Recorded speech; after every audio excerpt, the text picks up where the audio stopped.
Masih bersama kami di Breaking News Kompas TV, Saudara, terkait kabar ataupun konfirmasi meninggalnya pemimpin tertinggi Iran Ayatollah Ali Khamenei. Dan yang Anda saksikan di layar kaca saat ini adalah, Saudara, suasana di Iran di mana warga Iran berkumpul setelah konfirmasi meninggalnya pemimpin tertinggi mereka. Dan tentunya ini menjadi kabar yang mengejutkan dan juga menyedihkan bagi warga di Iran, terutama ketika kabar ini disampaikan kurang dari 24 jam setelah serangan dari Amerika Serikat dan juga Israel menghantam Iran pada hari Sabtu.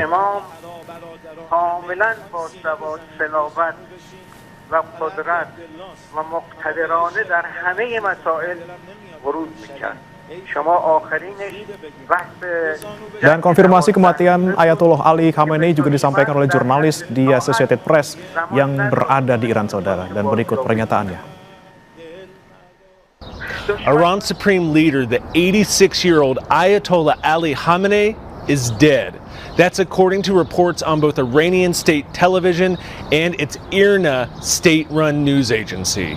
Now, they offered no details on how Khamenei died, but he was the target of joint American-Israeli airstrikes that have just pummeled at Iran over the last 24 hours. Now, his death is going to set up a new moment for Iran. Iran has only had two supreme leaders so far, the Ruhollah Khomeini, who led the 1979 revolution, and Khamenei, who came into power in 1989 and led Iran through decades of tensions with the United States over its nuclear program, as well as its support for proxies in the wider Middle East. Masih bergabung bersama kami juga Dian Wirengjurit, Duta Besar RI untuk Iran 2012-2016, dan juga Mas Hasibullah Satrawi, pengamat Timur Tengah. Tadi seperti sebelum jeda, saya mau ke Pak Dian. Pak Dian, dengan kemudian sikap sementara paling tidak yang sekarang diambil oleh negara-negara di Teluk untuk tidak menyerang kembali Iran, dan kemudian ada kemungkinan dua tadi ya Pak ya, antara penggulingan rezim yang mungkin diharapkan oleh sebagian negara-negara di Teluk dan juga pengukuhan revolusi Islam Iran di sana. Mana yang kemudian akan lebih mengarah gitu Pak? Penggulingan atau pengukuhan? Terima kasih Mas. Begini, saya dalam hal ini menegaskan apa yang disampaikan Mas Hasibullah. Tidak akan terjadi pergantian rezim. Artinya apa? Yang ada adalah pengukuhan rezim Islam yang usianya baru 47 dengan dua pemimpin. Buat saya perjalanan masih jauh dibandingkan dengan monarki yang ribuan tahun. Dan sekarang terjadi tragedi ini.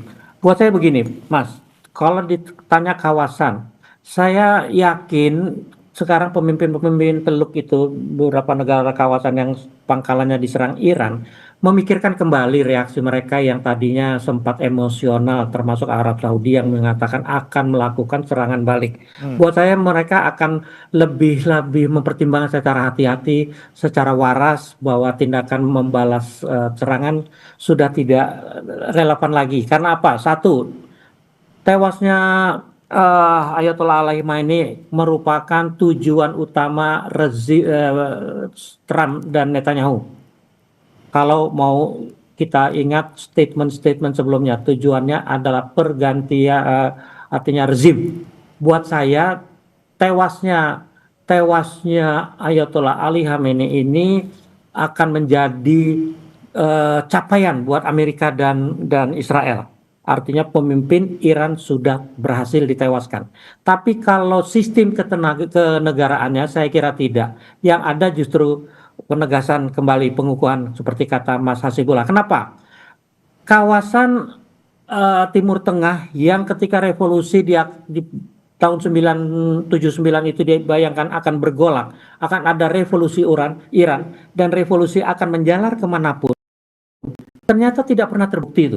Iran tidak pernah melakukan invasi atau agresi terhadap negara lain. Bahkan dalam tahun 80 ketika dianggap lemah, Irak yang menyerang dibantu Amerika lagi. Amerika ini kan memang pengecut ya. Sifatnya hanya membantu gitu. Nggak pernah berhadapan berani langsung dengan yang setara seperti Rusia atau Cina. Nah, dalam kaitan itu saja kita lihat kawasan Timur Tengah relatif tenang di bawah rezim Islam Iran. Tidak ada pergolakan di dalam negeri Iran, walaupun secara politik tentunya ada di parlemennya, tapi secara kenegaraan dia membuktikan negara berdaulat yang baik dengan tetangganya. Nah, hal ini tercipta sampai saat ini.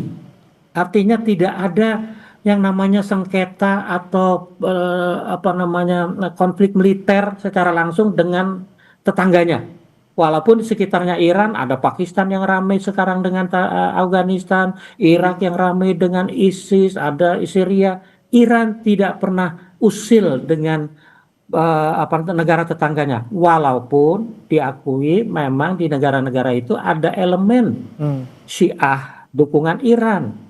Tapi Iran tidak mengganggu tetangga dalam konteks invasi atau apa. Artinya apa?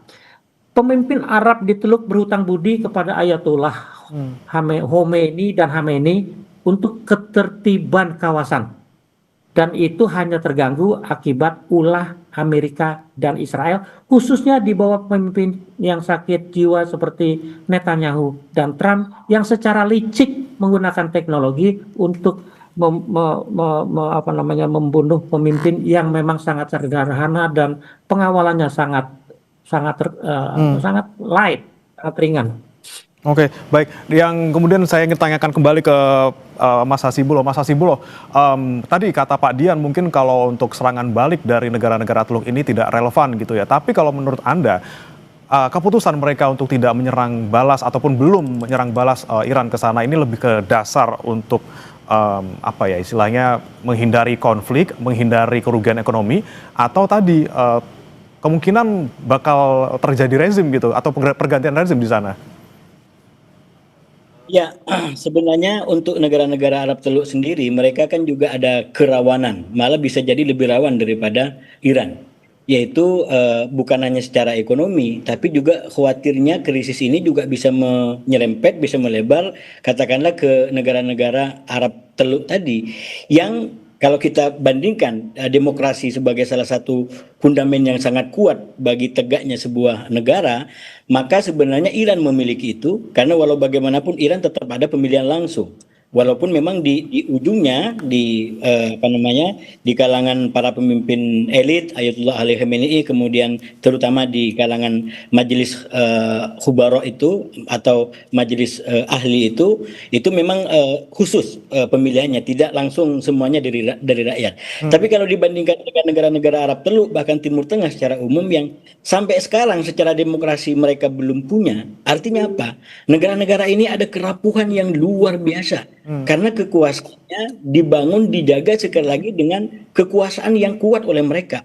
Karena dari rakyat itu kan mereka tidak punya suara. Karena sekali lagi mereka oposisi, kalau menjadi bahaya mungkin katakanlah sistem hukumnya berjalan dan menangkap mereka yang dianggap sebagai pengganggu bagi kekuasaan misalkan. Dan tidak ada penjadwalan yang teratur berkaitan dengan pergantian rezim. Ini kerawanan sebenarnya kalau kita lihat dalam sistem kerajaan ataupun yang belum mengikuti sistem demokrasi. Nah, dalam konteks itu sebenarnya kerawanan bagi negara-negara Arab Teluk secara khusus dan Timur Tengah secara umum itu lebih berlipat-lipat. Karena itu mereka maunya itu sebisa mungkin berada dalam zona aman dan nyaman. Tidak perlu terpengaruh dengan berbagai macam kondisi yang membuat rakyatnya bisa bertanya, apalagi bisa menggugat misalkan. Kita ingat peristiwa Arab Spring misalkan, itu kan betul-betul luar biasa menjadi sebuah ketakutan karena mereka bisa mengalami seperti yang terjadi di Tunisia, yang terjadi di Mesir, yang terjadi di Libya, dan di banyak lagi negara yang lainnya. Dan kalau krisis ini berkepanjangan menjadi katakanlah mengganggu kondisi rakyat di negara-negara Arab Teluk ini, bukan tidak mungkin juga akan menimbulkan gelombang protes atau mungkin krisis lebih lanjut. Selain soal krisis ekonomi, selain soal krisis politik yang mereka hadapi. Nah, oleh karena itu menurut saya sekali lagi perang ini betul-betul menjadi sebuah jebakan dilematis, terutama bagi negara-negara Arab. Kalau bagi Iran dia udah fighting. Memang dia berada pada posisi yang diserang. Jadi mau tidak mau pilihannya adalah melawan, apalagi dengan nilai-nilai yang kita kenal dari Iran tentang perlawanan, kemudian tentang bahkan kemartiran dan lain sebagainya yang sudah mengakar dalam tradisi rakyat Iran, itu nggak usah jual ke Iran, akan dibeli gitu. Jual tantangan maka mereka akan beli, dan Iran membuktikan itu dalam banyak perang yang sudah dilakukan, termasuk yang paling baru dari tahun 2024, 2025 dan sekarang 2026. Jadi Iran siap untuk menghadapi yang tadi disampaikan oleh Pak Dian, kalau diganggu mereka siap. Tapi yang sangat baik menurut saya, dan itu juga kita saksikan, itu yang di dalam bahasa Arab dikenal sebagai prinsip husnul jiwar. Jadi hubungan yang menjaga pertetanggaan, dan itu terawat selama ini, kecuali memang ketika Iran diserang seperti yang terjadi sekarang, baik diserang maupun oleh Amerika ataupun proksi-proksinya atau sekutu-sekutunya. Lalu yang jadi pertanyaan nanti, kemudian bagaimana ke depannya nanti Iran? Apakah kemudian akan dibantu juga nanti oleh Rusia, Tiongkok ataupun Inggris? Jangan dijawab dulu, Mas Hasibulo dan juga Pak Dian. Kita akan bahas usai jeda berikut.